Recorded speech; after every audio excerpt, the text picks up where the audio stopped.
Welcome back. Now, whether it's a sting from a wasp or a bite from a mosquito, we have you covered. Indeed, joining us with a veritable hive of tips, get that? If you're on the receiving end of an insect, is Director of Nursing at the Tropical Medical Bureau, Siobhan Grehan. Hello, Siobhan. How are you? Good to have you with us. Is this time of year a particularly susceptible one for bites and stings and all nasty well, we're stuff coming like to the end of the summer and the life cycle for the bee and the wasp changes. Now, they're very important to the environment, but the life cycle changes. They're looking after the queen now and they're going to die. And for the wasps in particular, the hormone content in the nest changes and they get very confused. So instead of looking for flowers, they look for sweet things like your nice cake. They look for jam sandwiches, your donuts, your fizzy drinks. So they're attracted to you and they are more likely to sting. Or your fingers. So they're more likely to sting. So yeah, it's the time of year when they're going to. And when you see a bee flying around, like, should you be afraid of it, or do you need to just calm down and say, he's not going to sting me if I don't attack him? Calm down.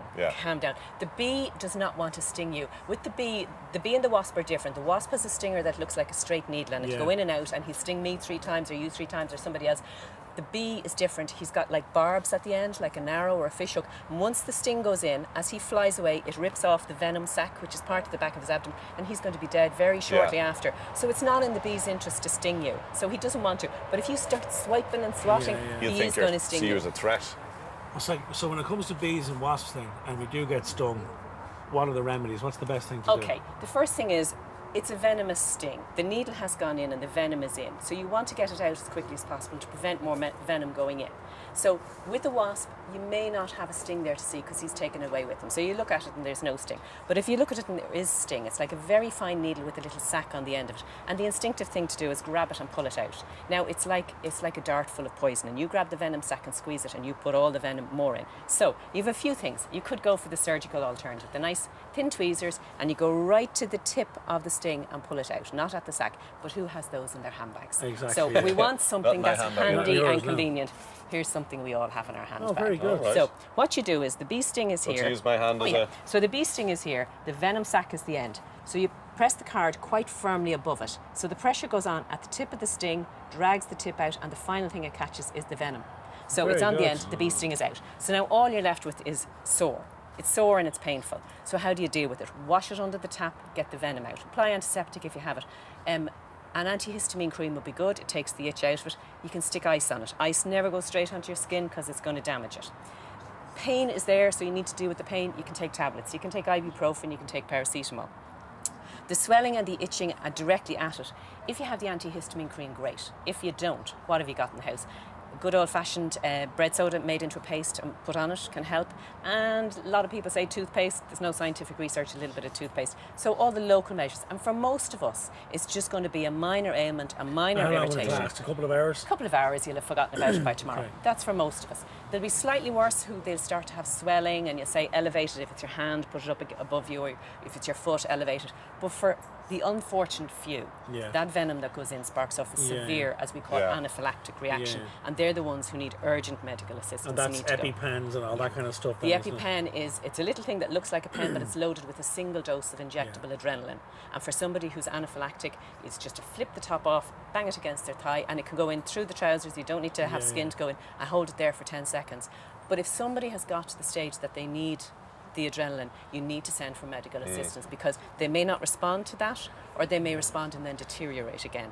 But in between the two, if you're stung in your mouth, if you're stung up your nose, if you've unfortunately stood on a nest and got 10 stings or more, you should get medical attention because it's a little bit unpredictable what's going to happen. Also, if you do happen to get more than one, don't be going around trying to deal with it all yourself. It's just too much of a... More than 10 is the point that they say. And like, you'd be very unfortunate, but if you stood in the middle of a wasp's nest, you could conceivably get more than 10. So it's a lot of venom in your system, and as it builds up, you don't know what the reaction is going to be. So that's your wasps and bee stings. Mostly a minor thing, but very irritating. So if you can avoid doing it. Talk to us about ticks. Let's talk about the ticks. Are they harmless annoyances, or are they potentially worse? No, they're potentially worse. So first of all, for people who don't know, tick is actually a member of the spider family. It's a tiny little insect, very, very small. And generally we'd know them from the dogs and the cats. People from the farm would know them from the sheep.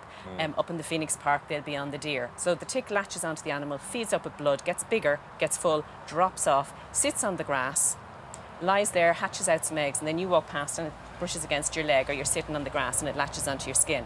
Now, once a tick latches on, it takes about 24 hours for this latching on process, and it's got a biting part. It looks a little bit like a staple, so it goes in like that. Now, once it's burrowed down and latched in, nasty. at that point, it starts to feed on blood. And any insect that feeds on blood injects saliva. And the saliva is an anticoagulant, so that stops the blood clotting as they feed. So your mosquito blood out of ticks. you and replacing it with its the saliva. So that's where the disease goes in. Charming. Now, here in Ireland, there is one particular disease that concerns us, and it's Lyme disease.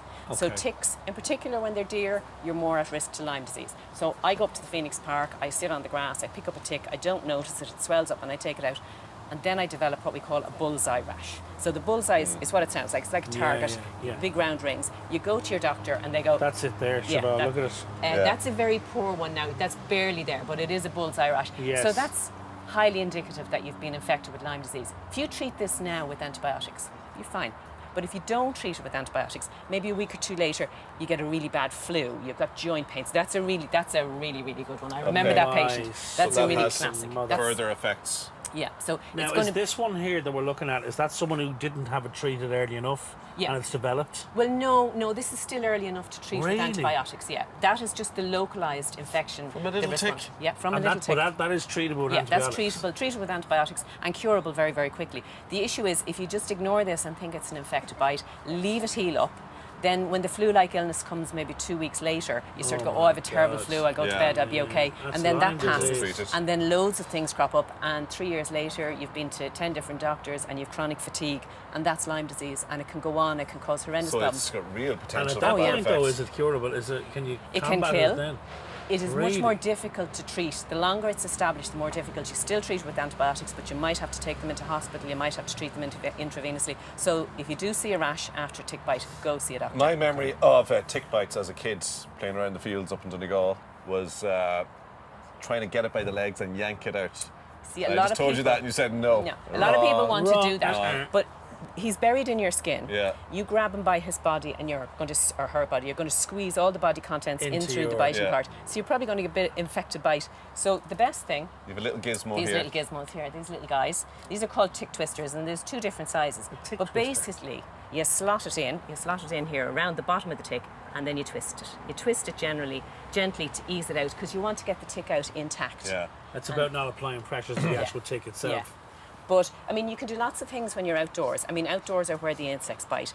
When you're doing your cooking there, you could have your citronella candle burning. So citronella is something. All right. Will Very that ward good. off midges, mosquitoes, It nasty will things help. like that? It will help. Citronella is a naturally occurring product that the insects don't like. But your reality is don't be attractive to the mosquitoes.